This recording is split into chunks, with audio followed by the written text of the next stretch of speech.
Welcome to the Sense of Soul podcast. We are your hosts, Shanna and Mande. Grab your coffee, open your mind, heart, and soul. It's time to awaken. Today on Sense of Soul, I am probably more excited than normal because I have on one of my dearest longtime friends. We have been friends since, we were probably how old, Kelly? Kindergarten. Hi. Oh, wow. And she has just been a beautiful light in my life. My children even always comment about how they hope that they can keep friends from when they're children up into adulthood. And Kelly has been an inspiration to me as far as the challenges she's faced in her life and just what she has done with those challenges. I will also openly admit that she awakened way before I did. And I remember thinking back when she was way more awake, what the hell is this woo-woo shit Kelly's talking about? And then it kind of inspired me to start looking into energy and oneness. And a lot of what Kelly was doing really inspired me to kind of dig a little bit deeper. So Kelly, thank you for joining us today. You know, I just adore you.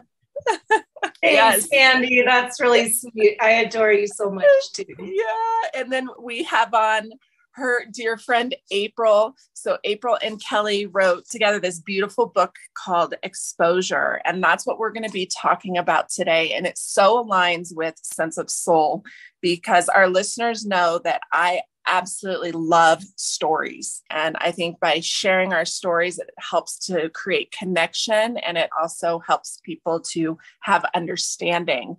And Shanna, if you don't mind sharing with them, I thought it'd be really cool for you to tell them how you and I thought about the word vulnerability when we first started our journey. Yeah, that's what I thought about really when I looked at your book, and so beautiful. Gosh, I mean, vulnerability to me was a weakness. You don't tell people about anything that you might have flawed or wrong or anything bad in your life, because that's going to be a weakness. You just don't share your business with people. I mean, you don't even burp or fart. We don't do that. It is just hush, and we don't want anyone to know our dark night of the soul, basically. What's interesting is that Mande, when we first start podcasting, it was like within the first year, she kept on talking about how great it is to be vulnerable. And I'm looking at her going, no. And you're putting way too much of your shit out there. Well, her and I had a conversation about it, how we saw it so differently. I think a big part of my journey through this podcast was finding my own vulnerability and understanding how, sharing your sufferings and your story actually, helps you connect with others, and how beautiful that is. So I love that you girls did a book sharing people's stories, because now I think that is like one of the most powerful things as humans we can do. Absolutely. And Kelly, if you want to just jump in really fast and talk about the title of your book, Exposure. I love that word. What does that word mean to you? And maybe if April, after Kelly talks, if you want to maybe define it and talk about what that word means to you. Yeah, absolutely.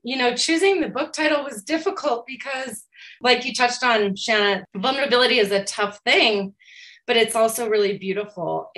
Part of the book is really this mirroring of someone's beautiful face and their story, which both can be vulnerable, to have yourself photographed so kind of intimately the way that we did in this book, and to have these precious, heartfelt things on the page.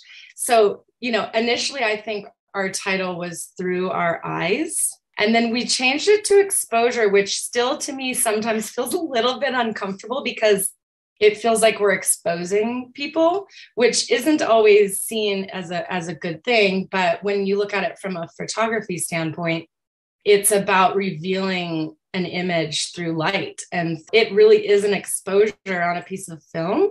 And it allows this image to come forth through light. So it's very simple, but it also has shadow. There's light and shadow. So that's kind of how we landed on this title, and we still feel really good about it. And it does touch on some discomfort, but I think that's okay.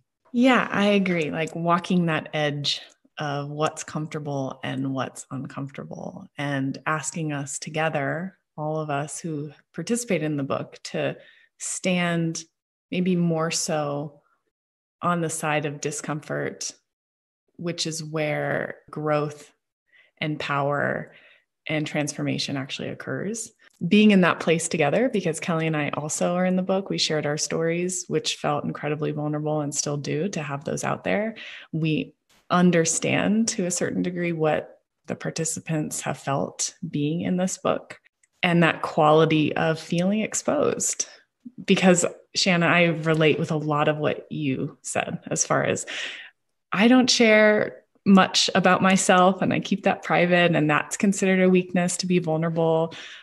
Kelly and I bumped up against a lot of that throughout this project. But in the end, I want to be someone who's just real and honest and open-hearted. And we can't be those things unless we're bringing all of ourselves, which doesn't always look pretty and isn't always polished. So perhaps that's something in the territory of exposure, just letting ourselves be human and raw and real. I love it. I love the word exposure. And, for Shanna, it was interesting because the way she thought about exposing herself and being vulnerable was an ancestral pattern for her. And so then I looked at how I was brought up, and as Kelly knows, because she's known my family for so long, like there's just no filter when it comes to me and my mom and my grandmother. Like we just throw it all out there. So it's interesting how we were both just brought up differently. I'm going to go back a moment. I want to learn about both of you. So Kelly, if you could tell our listeners just a little bit about your childhood and college and what got you into photography and what photography means to you. Yeah. So I grew up in Aurora, which is a gigantic suburb of Denver, Colorado. And, I would say that it was a simple life.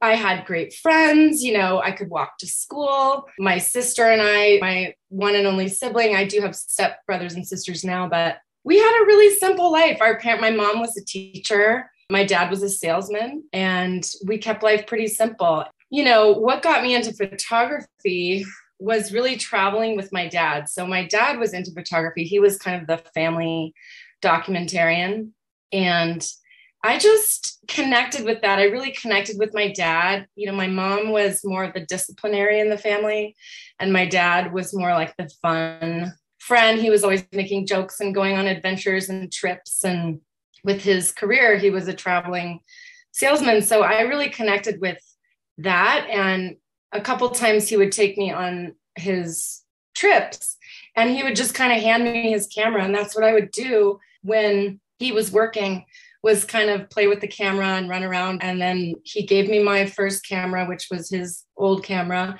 And then I really started connecting with photography as a way to both, I think, kind of escape and create at the same time. So it gave me a way to look at the world and create something that wasn't exactly as simple or real as life. It was, on one hand, because photography is the most direct form of art, I would say, but it also was just really fun for me to use as a tool to play. And then in high school, I took photography classes, and I became the school photographer with my friends, and DECA was like a marketing club that I was in, and I did the photography for that.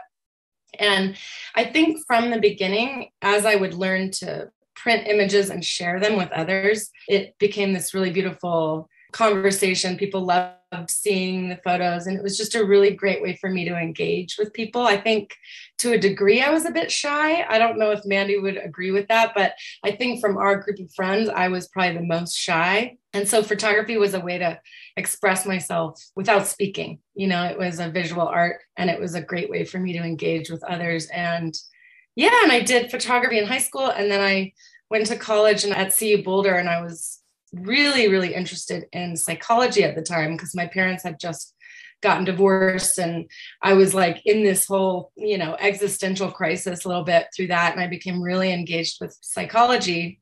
And the first couple classes I took, I was like, oh my gosh, that's a lot. I don't know if I can do it. And then I was interested in astronomy, and I took, again, a couple classes in that and was like, oh my God, I don't know if I can be a physicist, And so I was like, well, I want to be an artist. And I think photography feels like the thing I know best. And it's also the thing that I could apply myself to in a career. I felt safe with that in the arts. And so that kind of led me to my path. And I got a degree in photography from CU Boulder in 98. So that's kind of the history of that. While you were talking about it, I was thinking how very present you have to be when you take pictures, right? You're so present with whatever you're focused on and trying to capture. And I'm sure that you learned that easier than most people because of that, because you were seeing through this lens nature, which I know you're very connected to. Yeah.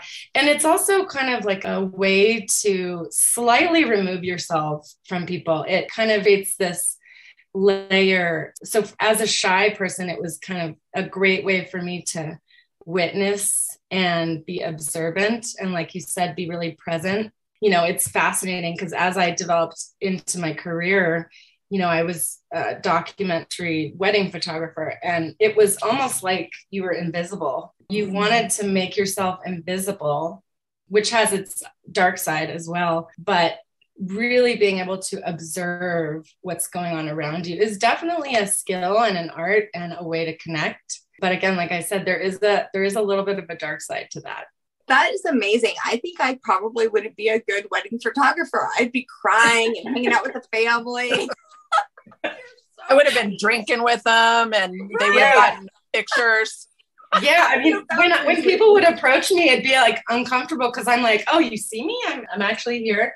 As a skill, you really kind of remove yourself from a scenario. It's different with portraiture. With portraiture, like this book, it's very engaging, and you have to be very connected to the person that you're working with. It's different with documentary work, which tends to be how most photographers, not all, but a lot of photographers get started because it's kind of easier. You get to just watch what's going on. I love it. Besides selfies, the only thing I'm hoping to capture may be some paranormal. Yes, girl. Yes. Have you ever had your aura photograph done? Yeah, that's super cool. Yeah. You need to get one of those. Yeah. April, you're a poet, a collaborative artist, an activist, and a lover of stories. So if you could kind of take us back a little bit and tell us about you and what brought you to what you do today. So I have been writing stories, short stories, and poetry since I could hold a pencil. So it's really what I was born here loving to do and knowing how to do, and wrote all in my spare time as a child growing up. And my favorite class was English and creative writing. But as I got into my early teens, I was that gangly, thin, long, young girl. And I found my way into modeling somehow, not by really choice or something that I had always dreamt of. I shouldn't say not by choice because I wasn't forced into it, obviously. I went with a girlfriend who really wanted to be a model to this agency, and they were interested in me and not her, which was kind of devastating for our friendship. But it took me on this whole path for 14 years, all through my teens and most of my 20s as a model. For someone who was meant to be a writer, that was a really conflictual and confusing role to be in, because I was being paid to be quiet, to stand there and to wear clothes and to smile, but have nothing to say. So I learned throughout my younger years, as I was coming of age, to be quiet, to keep everything to myself, to not have a whole lot going on in my internal world that was of value or that I thought other people might value to share with anyone. And at the same time, I became very curious about the people around me and the stories they were carrying. It was like intuitively, I knew that because I was showing up and not sharing with the world who I was, because that's what I was being paid to do, others must be doing the same thing. And I became more and more curious about the stories that people were carrying, which is why working on this project with Kelly was so exciting for me, because up until that point, really, my experience with photography was very objectifying. It wasn't beautiful. It wasn't artful. The photographs were manipulated. There was a lot of Photoshop. I sat for like an hour getting my makeup done. And on top of that, my image was altered.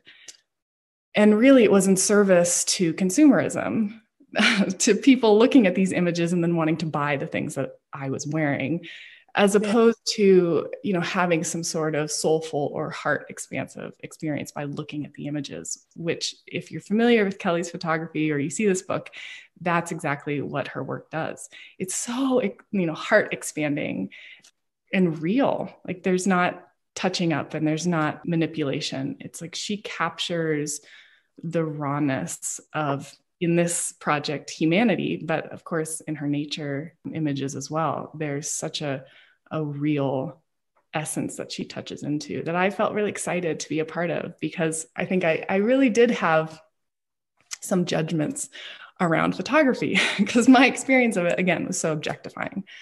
Mm-hmm. So to be able to come back to it in a way that felt empowering and beauty making even was exciting. And then to bring in the stories. So to listen to the people who had said yes to being a part of this project, listen to the things that they were carrying in their hearts, and then being able to transcribe those stories and lay them down onto the page next to these beautiful images felt like an honor for me. I'm a poet, and that really came into my role in this project as far as people would share their stories with us. Typically, they were a half an hour to an hour long. And then I would need to whittle it down to the pure essence and find something that could fit on a single page. That's got to be so hard. Oh my It was gosh. so hard. I spent hours with each person's story. And that's actually what I do as a poet. I write short poems. I whittle the words down so that only the bare essential words stand on the page. There's not a lot of extra room for fluff. It's just finding the ones that speak to the heart of what I'm trying to say. And so that was my role with each person's story too. Using their words, they weren't my words. I didn't manipulate what they had to say at all, but it was, taking out the filler words and finding just the essence of the story itself. One thing that I thought about was the irony in the fact that I wanted to be a model. And one of Kelly's projects was she took me to Cherry Creek Reservoir and took pictures of me modeling some clothes. That's so funny, huh, Kelly? That was, Mande, that was literally one of my the first time I felt like, oh, I think I could make it as a photographer. And then it was really interesting to think about the reasons we do things. I got into modeling because I felt like people only liked me for my outsides. So I thought, well, if that's what people like, then maybe I can make a career of it. But what ended up happening was I kind of put myself out there and really used my sexuality and my looks to manipulate life and what I wanted. So it's really interesting how things affect us. I think it's beautiful that you kind of both knew from a younger age something that lit your light, because on our podcast, we talk to a lot of people that are in their 40s and 50s who are still looking for their purpose. And April, it sounds like from a pretty young age, you kind of knew in your heart what you wanted to do. You love to write. And Kelly, in high school, you kind of got that spark that photography was your thing. What would your advice be for these people that are listening who are still trying to find their purpose? I would say to go back to what you were interested in as a kid before all the cultural conditioning came in that told you had to be a certain way. Like you just said, Mande, that you thought people cared most about your looks. I did too. And so everything that I really was interested in, which was creativity through words, got set aside because I was trying to just please others instead of following that path that was already laid out before me. So perhaps that's what I would say. Go back to when you were a child. What were you drawn to that no one had to ask you to do, that you loved spending your time following the butterflies or sitting and drawing or listening to your parents tell stories of your grandparents? And I love it. I too saw that in myself. And you know what? Now, today with my daughter, my youngest, I very much encourage her. I see her passions and I see the things that she's good at, and I really highlight those things. And I'm letting that guide me, and guide her, not what the world says or anything else. And that's how it should have been. Just think how freaking amazing we all would have been if we would have been raised off of our passions. Holy shit. Maybe the world will change. What about you, Kelly? What comes up for me initially is I was listening to an audiobook. I think the author was Elizabeth Gilbert, and she was talking about the creative process, and she was speaking to a large group of people, and her advice to this question was like, follow your passion. And she got a lot of feedback from that, almost like angry people coming to her and saying, I don't know what my passion is. Like, how can you tell me that? It makes me feel like there's something wrong with me because I don't know what my passion is. And so she kind of went through this process of readdressing her audience and saying, you know what, it's more about following your curiosity. And so if you can explore the world and your life in a way that feels less pressure, like having to choose a passion, take something that you're curious about and follow that, and then see where that thing takes you and follow that. And then along the way, you're going to find something that feels like your truth.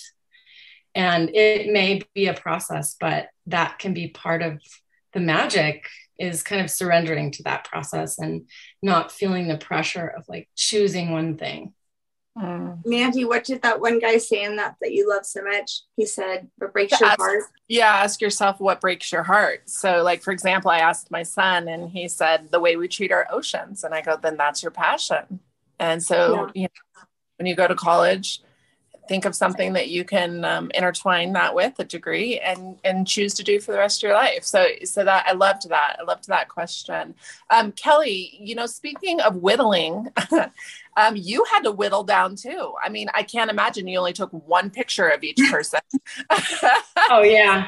So how was that process for you? I mean, some of the photographs, people are smiling and holding things. Some are like looking very serious. Like, how did you connect with these photographs to pick the one out of probably hundreds you took of each person? I love this question because as photographers, we do take hundreds of photos. We have to whittle it down, like you said, to the one that really speaks to you. And the cool thing about this project is we kept the portrait portion of it pretty simple. We wanted it to not feel too intimidating. We asked people to wear something that they would just wear to a coffee date with a friend. We wanted it to just be really honest and truthful. So I only spent, honestly, 5 to 10 minutes with each person. Really, the way that I did that was sit with them and really look them in the eye and just get to know them briefly. And as I would work with them, sometimes I would say, okay, take a deep breath and maybe close your eyes for a moment and think about what you're going to share with us. Kind of feel what that might feel like. And then, okay, now open your eyes and look into the camera like you would maybe look into a friend's eyes. Those kind of prompts, which again, like I said about documentary photography, you're more just witnessing people as they are, but portraiture is really a intimate conversation with someone else because you want to capture their true essence, but at the same time, they have this camera in their face and it can feel very exposing. So to choose the best photograph, I didn't have too many to work with, but it was really, there's something about like when people have like a sparkle in their eye where not in a cheesy way, but something that just feels real. Like it was probably that moment that I asked them to take a deep breath, connect with themselves, and then open their eyes. It's the ones that feel like the person is actually looking at you as the viewer. And even though there's this camera in between, it's those moments where they forget that the camera is there and they can connect with who might be listening to their story or holding space for them on the other side. Kelly, I love that because I was almost feeling like, and I did look at many of the pictures and they're so authentic. Like you can see how very vulnerable, they were willing to be through their eyes. None of them looked fake. That would have ruined it if you just would have put like a headshot. Yeah. And, some people didn't want to be serious, but I do sometimes feel like the essence of who we are is just no big smiles, just be and like take a deep breath. Yeah, I think that's really beautiful. And for the people that wanted to smile and do more of an expressive version of themselves, that's great too. If that's what feels authentic for you right now, that's wonderful. Yeah. Once we did the photograph, then once April and I listened to their story, there was some occasions where I'd say, you know what, I think we need to do a few more photographs, because now that you've shared, I think the essence of your story, I need to pair that with a different sort of an image. And so we did that on occasion, but for the most part, we got it the first time around. My ego gets in the way of pictures. So if you were to say, oh, let me see Sense of Soul, which I think you probably did because you did do a photo shoot with us, I'm like, oh yeah, Sense of Soul. Oh, I got to look cute. Right. It was like different. And then I think of someone's picture, like recently, Ethan just did, my son, he's on the spectrum, who just did his senior pictures. There's very little ego with Ethan. So all you see is eyes. It's all you see. His eye, I shit you not. It's crazy. Like you're drawn into his eyes. Like every picture, it's intense because there's no like faking or trying to be cute or nothing like that. It's very emotional almost. Yeah. And that's where we came up with that original title, Through Our Eyes, because these photographs, you do feel like you're peering into their eyes. And that's like a huge like window into the soul, right? To not be cliche, but it's true. April, what was your overall intent with this book? Well, I think to go back to my curiosity of what people carry. We see so many people every day at the grocery store, driving through traffic, feeling frustrated at the person next to us for whatever reason, and we have no idea what they're carrying.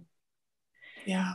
And I think as we continue to live in more and more of a hostile, divided world, it's so powerful to pause for a moment and to remember that the person next to us that won't get out of the way is a human being.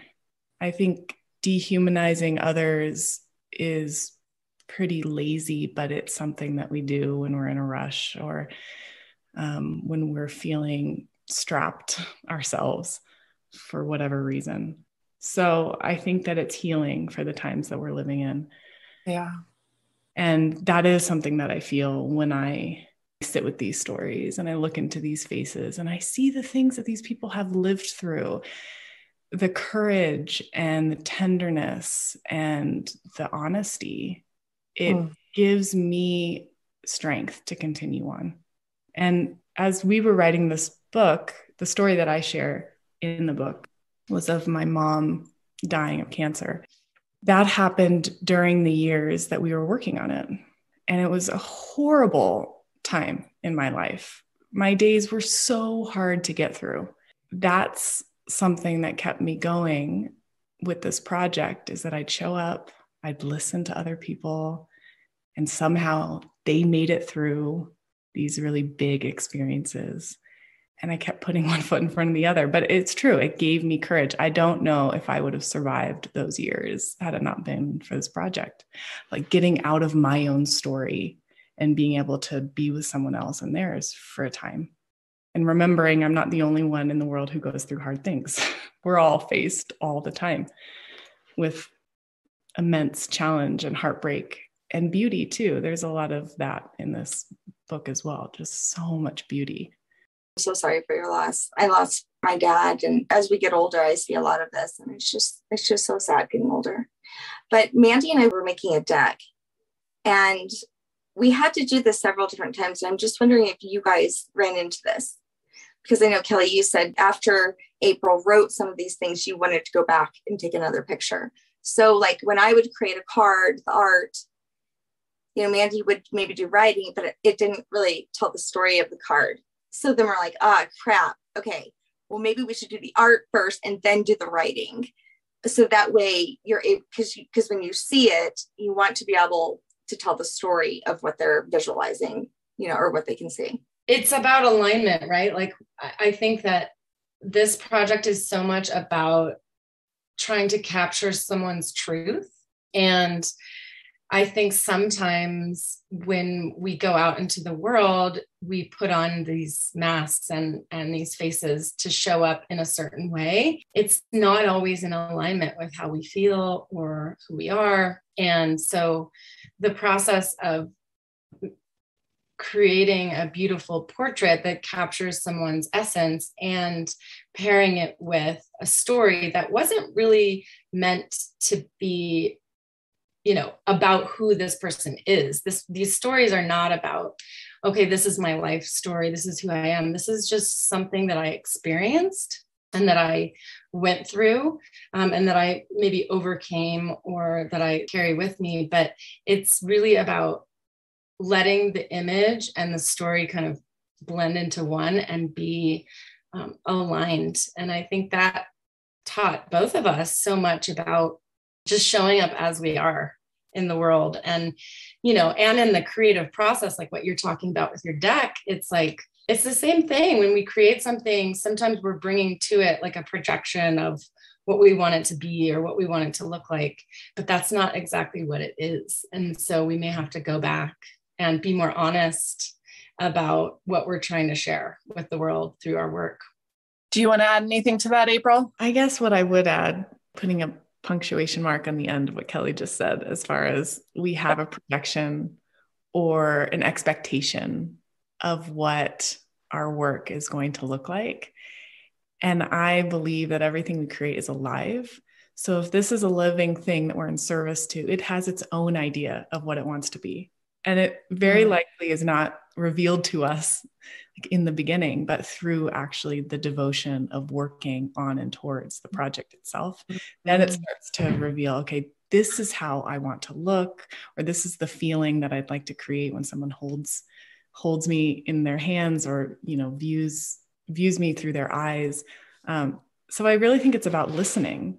That's so true for the work I do as a writer. It's all about listening to the piece or the project itself. Like, what is wanting to be told here? Like, what is the story that wants to come through this image or this particular project? Yeah. What you shared was very powerful. I don't know why, but I keep going back to the beginning of this interview. Like, the miracles really do happen in the discomfort, right? They happen in the challenges. And it sounds like this project for you, April, became like divine timing as well. I mean, it helped you to get out of bed and helped you with the pain of losing your mom. So you started it as one thing and it became alive and became like this, almost like therapy and this story for you. I mean, that's so beautiful. Thank you. Yeah, it was like a life raft, I would say. Yeah. And I'll also say that being able to put this story out there after my mom died was relieving or a bit easier for me than had she been alive. And that's something that we noticed with a lot of the people in the book, that it was hard to put the stories out there knowing that maybe people in their lives would read them and judge them or have hard feelings for what they had to say.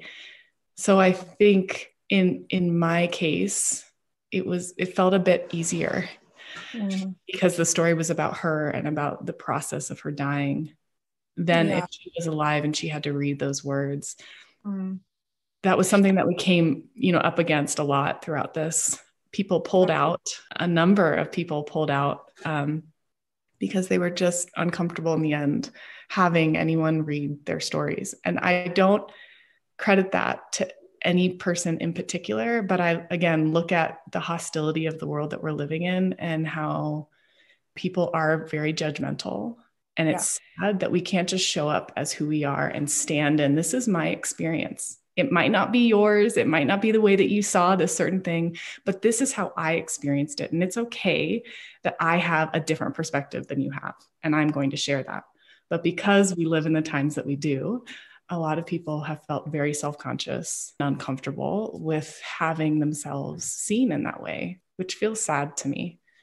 Yeah, it's interesting. When I first read the title exposure, I thought of, I'm a words person. I sat with that word and I thought of being naked. You're being exposed. You're naked.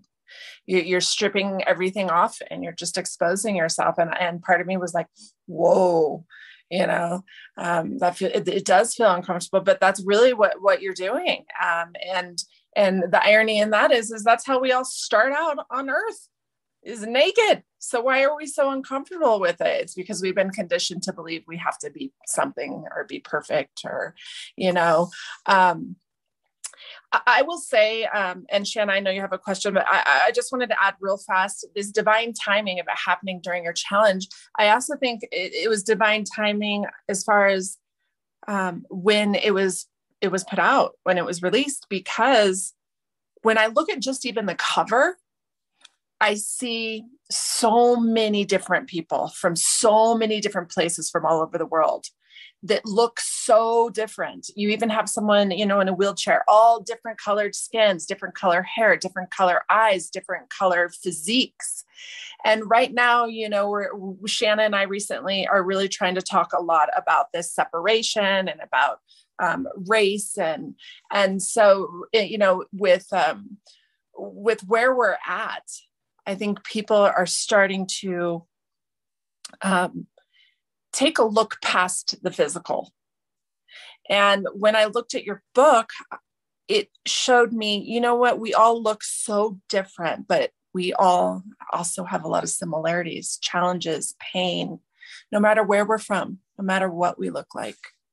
And that's what I felt when I held it. And I think that a lot of people in the world need to realize that, it doesn't matter. That's what Sense of Soul is about. It's learning that we're all energy and that we're all just a soul, that this is just the shell. This is just the human shell. And so I loved the book for that reason too. One of the reasons we chose to work with black and white images is for that reason, to really unify the essence of these images. It's like we're all just different shades of light and shadow. And the subtitle of the book is Stories in Honor of Our Humanity. We really do all share so much of the same experiences. Some days it's like it's hard to read it. It's like you're already carrying enough of your own stuff, and then you read something about someone else's, and it's like too much. But some days I sit with it and I get filled up with gratitude for all these courageous people and what they've been willing to share. What I think they don't know that we see is that there is this beautiful pool of people that all shared in this experience of contributing to this book and what courage that took. And I think one day we will get them all together. It also came out right before the pandemic. And, part of our plans were to bring all these people together into one place. And we've done a couple of those experiences where we've done readings in person, and to see how each person connected with each other about this unified experience was so sweet. I mean, it was so sweet. It would be like this beautiful group hug of we all did this, and we're all part of this bigger thing. And that's also what this book is. It's bigger than our one story of our life. It's a beautiful conglomeration of a bunch of humans from different places all over the world, and that we can truly come together and be vulnerable together. And it's a powerful thing when we do that. How did you come to get to all of these amazing people who shared their stories? Were they lining up to share their shit with everybody? Or did you know them personally? Where'd you find them? A lot of the people we asked, we did know. And then a lot of the people were then sent to us from those people. And so it kind of started to blossom out in an organic way. I wouldn't say people were lining up. No, we had a good amount who would come in very apprehensive. What is this whole thing you're doing? Do I trust you to share my story? I'm remembering one Native man who spoke to us for an hour. And the first half an hour, he was speaking about other things. It wasn't the story he wanted to tell us. And then at one point he shifted and he said to us, in my culture, this is what we do. We don't go straight to the story. We warm up a bit and we see if the one that we're speaking to is trustworthy. And now that I've sat with you for this amount of time, I'm ready to tell you my story. So of course we recorded the whole thing because everything was recorded. And then, I later would go back through the whole recording and find the story. But there was a shift there of like, okay, now I've laid the feast at the table. Now I can share with you why I'm here and what it is that I'd like to contribute to your book. I felt like that was probably the experience with a lot of the people who came in. We were just trying to find each other at first. And I wonder if you experience this, being hosts of podcasts. It's like, okay, we don't really know one another, but how do we find the thing that we want to say here? Mm-hmm. Yeah, it definitely requires trust on other people's podcasts when they're interviewing me about my personal stories and who am I talking to? Who's going to listen? There's all these fears. What were you looking for in the stories? What kind of story were you searching for to share? We kind of established up front that we didn't want these stories, like I said earlier, to be like, okay, this is my life story. We wanted someone to share something that impacted their life in a powerful way. And the way that we asked them to share was maybe come with a few ideas of something that has truly impacted your life, or maybe changed the course of your life, or, invited you to awaken, or something that feels really meaningful to you and something that you maybe haven't shared before. It can be anything, really. So people came with all different ideas. And one of the most powerful examples of this, it was really beautiful to watch. This man came and he sat down with us and he said, I listened to your question and I don't know that I have anything. I don't know that I have the right thing to share. And we said, okay, well, you have a couple of ideas. And he said, yeah, I have a couple of ideas. And we said in the moment, well, which one feels bigger? Which one feels more powerful for you? And he said, no, I guess I'll share about my dad. And this story they all are so impactful, but the fact that he showed up and said, I don't know if I have anything worth sharing. And I was just awe-inspired by how much resilience this man went through with this interaction with his father and how he supported him and what that experience was like for him. It was so big. And it just was a testament to how, as we kind of walk through the world, we don't realize like how we are impacted by the things that we carry in our life. And we sometimes think like, oh, it's no big deal. We're minimizing all the time. So this book, I think, was a beautiful experience of like honoring these stories for these people. And the question was really simple. Just share something with us that feels powerful for you. It doesn't need to be like who you are. It's something that you've experienced that changed you or shaped you as a person. And you shared personally yourself about your pain and how it impacted you. You shared your pain and then turned it into purpose. I think that's what storytelling does. It gives your pain a purpose to help others, to let them know that they're not alone.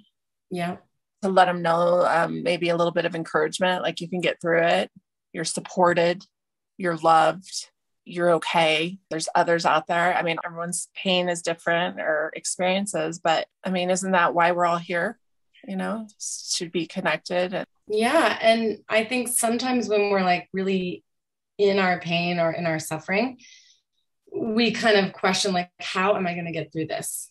How am I going to show up tomorrow or whatever? And I think kind of the metaphor of like turning the pages of this book, it's like just one step at a time, one foot in front of the other. And, we're all going to be okay. Sometimes we're not okay.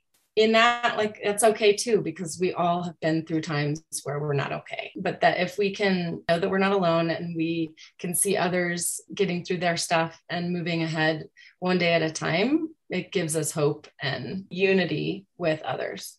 So interesting, because I read it probably 100 times, and every time I read it, I feel differently about it. And even though it's my story, like my experience was similar to, I mean, I don't know what others have experienced directly. I've talked to a few of the participants, but, you know, sharing my story was somewhat painful because my family and friends have always known me as this bright, cheerful person who, you know, always positive. And, you know, the people really close to me maybe knew like the pain that I was experiencing. But when I shared this book with my family, it was really painful for them to hold this story. And I didn't get the response I was looking for. I wanted them to be like, good job for sharing this. Like, you're so courageous. And like, I'm so proud of you. And what ended up happening was like, they kind of internalized some of it. Like, I'm so sorry. I had no idea. I'm a bad mom. I should have been there for you more. Or, you know, like, this is too much. I can't handle this. Like, so I think that that's part of the vulnerability, right? Is learning to share these things and know that the response that you get may not be exactly what you want. But I can tell you from this book, similar to what April said, but in a different way, sharing this from a really truthful place, instead of like, no, it's fine, I'm good. Like I've figured out a way to cope with this and I'm great. You know, it's more like really sharing the truth of it has really helped me let go of the weight of that, of how that impacted my life. It really has let me kind of move forward and be like, okay, yeah, this is something that I deal with on the daily, but it's okay. And that's where I think I want to encourage other people to share, is that while it's very scary and you may not get the response that you're looking for from others, it's really about you and your healing process to sharing those things, whether it's with a friend or in your journal or with a therapist or whatever it may be, through a blog. You know, those are the things, and Mande, you could probably really speak to this, is that sharing really like lifts the weight off of what you might be experiencing in life. Yeah, absolutely. I will say I'm very, very open about my entire story, and 95% of the response that I get is positive. And the other 5, because I'm such an empath, they'll latch out at me or they'll make it about them. I have to really take a step back and go, okay, that's theirs, not mine. And if it triggers them, then that's healing they need. And there's been times where I've let it bring me down, but then I remember that and then I sit with it and I know, it's all about that intention. And my intention was to just tell my story. So that's for them. You know, I wanted to ask you guys, and especially you, April, going through cancer with your mom. You know, I'm very artsy and creative as well. So I went through this phase where I was crocheting everything. Girls, I was making rugs. I made a little beer, holder for Jamie's beer. I mean, like literally I crocheted everything. My first rug I ever made was my friend Nisha when she died. And it was for, I think, Mande, was it for you? But anytime I was creating something and I was actually emotionally going through something, this thing was going through it with me. It like almost carried the energy of it. So I remember there was a few times where I was like, oh my God, I'm going to have to I'm making it for someone else. It wasn't mine. And I was like, I'm going to have to give it to them. Even afterwards, I'm like, I wonder how it's doing. No, really. I was like, how was my rug? It was still part of me because it was attached. Just so you know, the one you made me is doing amazing. It's still in Sloan's room. I love that. Yes, there's like this emotional connection to the art that whatever's going on in your life sometimes kind of merges with it. And so then when putting it out there, I can see in both of you how very healing, that was. Yeah, it'll always be connected like to your mom in some way, right, April, during that time. Yeah. And I get to a place with whatever I'm working on where it feels like it's too big for me to carry anymore on my own. So I wonder if it's with you with the rug, like truly it's too big now. It's time for me to gift to my friend. It feels like this. It's like God, I think I've done, 100. Yes. So many times. Yes. Or started over just because I wanted to stay in that energy. Oh, but it's so beautiful that when you get to the point where it's not for you anymore, And you I can let it go. don't subscribe to the whole belief that art making is for our own personal process. You make me cry. It That's can beautiful. It can be, but it also is for the world. It is. Otherwise, why would we do it? It is to give to others. I do. I believe that's how the divine works through us. It's healing for you and then to share with the world.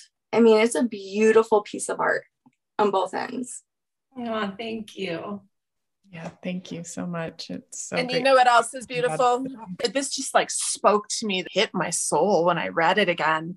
But at the beginning, I think you said is one of your favorite authors, Terry Tempest Williams. Do you mind sharing that with our listeners?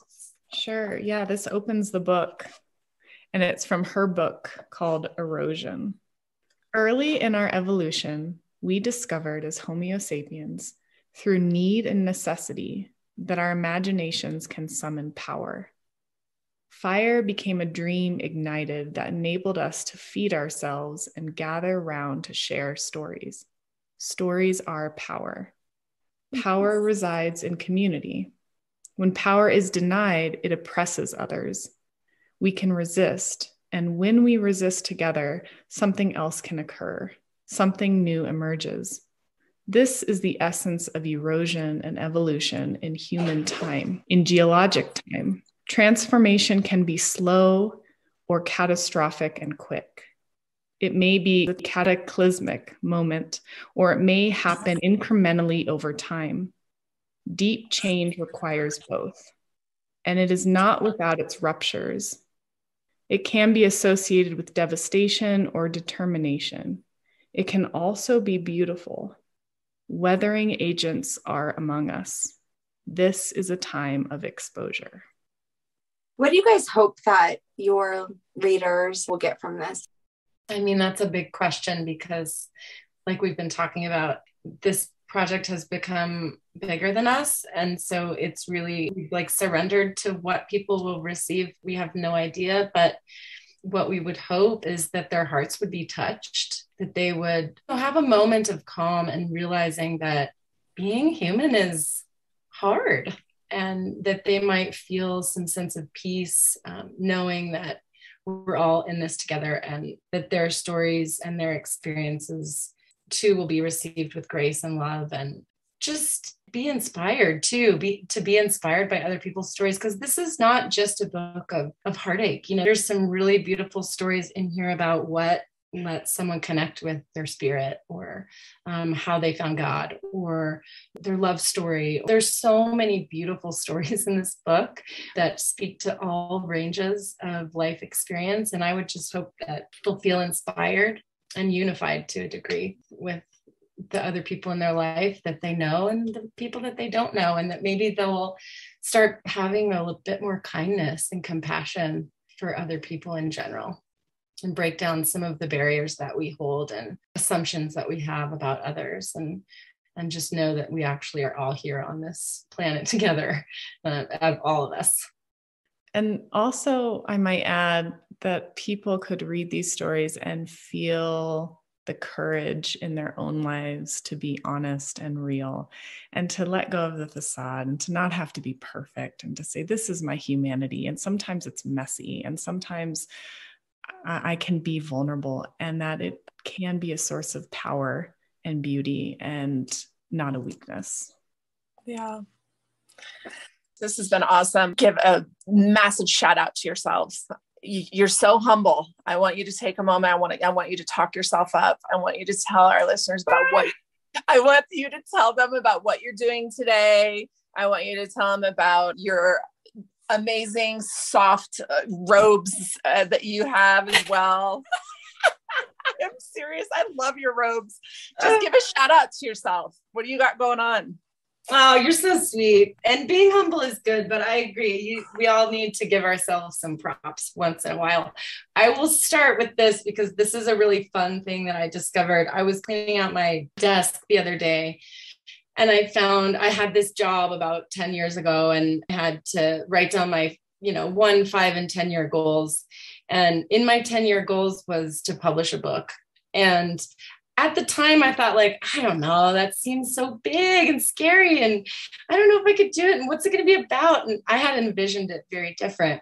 I had envisioned it being like a, collection of all my art. And this is so much bigger and feels like I was chosen to do this. And at times I do feel kind of quiet about it and quiet about my work and what I'm doing, because I'm just like everyone else. I'm overwhelmed a lot of the time and I have a lot going on, but I feel really proud of this book. It's so beautiful. And I feel so honored and grateful to have been able to work with April on it and share it. And I want it to continue to land in people's hands. I'm an artist at heart too. And I'm starting to get to a point where I'm able to get back to doing a lot of my artwork, which is, ethereal landscapes and portraits and other types of photography. So I'm just really excited to I just turned 46. I feel like this mature lady who was like able to achieve her goals, and that feels really special. And so I do that. And, the thing that you mentioned about the robes, it's connected. Like I always thought, oh, that doesn't make any sense. I don't want to share that.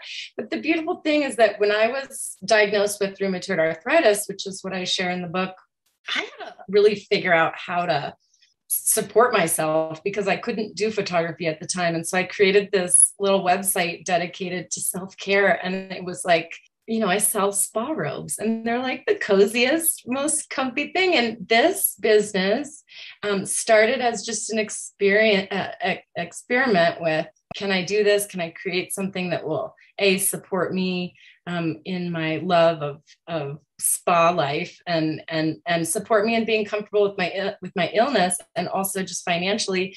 That business has grown to like a super grown-up business, and it supports me now. It pays me salary, and now I'm able to return to my love of creating art more fluently and fluidly, and so I just feel really grateful for the path.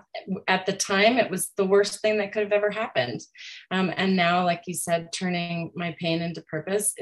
I've created a life for myself that is supportive, where I can be who I really am and create the work that I want to create. And it definitely does not look the way I thought it was going to look, but that's okay. That's another plan, right? Yeah. So tell our listeners the website to look at your art, your photography, and also for your robes. If you'd like to get a copy of the book, it's at exposure-book.com, which also is just really lands on a page on my photography website, which is kellyeilleen.co, KELLYEILEEN.co. So you'll be able to see my art there and read about the book and order a copy of the book there. And then my spa robe website is luxurysparobes.com. All right, your turn, April. So tell us about Fire Feeders. Tell us about what you're up to. Give yourself a big, huge shout out. Well, Fire Feeders is a writing collective that I've been a part of for a number of years now. A couple other amazing women writers that I really adore. We have shows and we've spent some time publishing our work. So that's where my poetry has come through from the past several years. But right now, I'm actually working with a publisher on my new collection. I'm a new mom. I have a 7-month-old daughter who I have to get back to pretty soon here. But I needed help bringing out this new collection of book because I don't really have the time right now to be doing all of the behind the scene work to share my poetry. So I'm working with Homebound Publications, which is a beautiful, small, independent press. They do eco-centric writing, which is really my wheelhouse, so to speak. My new collection is called Memory Keeper. It's due out in the spring, and you can find it on their website, homeboundpublications.com. But as Kelly said, go to her website, take a look at Exposure, take a look at the book, just the images there. We do have pictures up on her website. So if you want to just get a feel of what we've been talking about today, go take a look at that. You have a couple other books out as well, right? Yeah, I think I have 5 at this point, mainly poetry. So doing this with Kelly, has been different for me, this photographic anthology. Where could they find your other books? Okay, so those are on Amazon. The one that Kelly just held up, people can't see, but it's called Singing to the Bones. I published that, I think, 3 2.5 years ago. And then Origin Stories, that was my second collection. Those are both on Amazon. Congratulations on being a new mom. Thank you. Thank you guys so much for coming. I've really enjoyed this. I can't wait to read those stories, and I know our listeners will too. Thank you so much. It was so fun. And now it's time for Break That Shit Down. You know, I would say having courage to be vulnerable is worth it. That's the big thing that comes to me. And connecting with other people authentically is also one of the greatest gifts you can give yourself and others. And to see past what you may think or project onto others, don't do that. Don't project your stuff onto other people. Let them share and listen. It's a beautiful gift for everyone. Awesome. April? I would say if you have an impulse or creative stirring that wants to move through you, follow it. Even if you have no idea how it's going to manifest in the world, even if you're not receiving compensation for it, and it's in your very spare time late at night after you put the kids to bed or whatever it is, I would say follow that, because these things come to us for a particular reason. And when we shut them down and we keep them inside of us, I just wonder about what that does to our souls and our hearts. And I really do think that all these beautiful works of art that we are each working on, even if it's thinking about it for a couple of years, they're needed in the world. They're important. So follow that creative impulse. Thank you guys so much. And this podcast is so fun to listen to. What I love about your podcast is like, it touches on some like really big stuff. And you make it so fun and accessible and easy to share. So thank you so much for having us. What an honor and a joy to be with you ladies. Yes, it has been so great. Thank you guys for taking the time to talk to Sense of Soul today. We love you. Love you. Thanks for being with us today. We hope you will come back next week. If you like what you hear, don't forget to rate, like, and subscribe. Thank you. We rise to lift you up. Thanks for listening.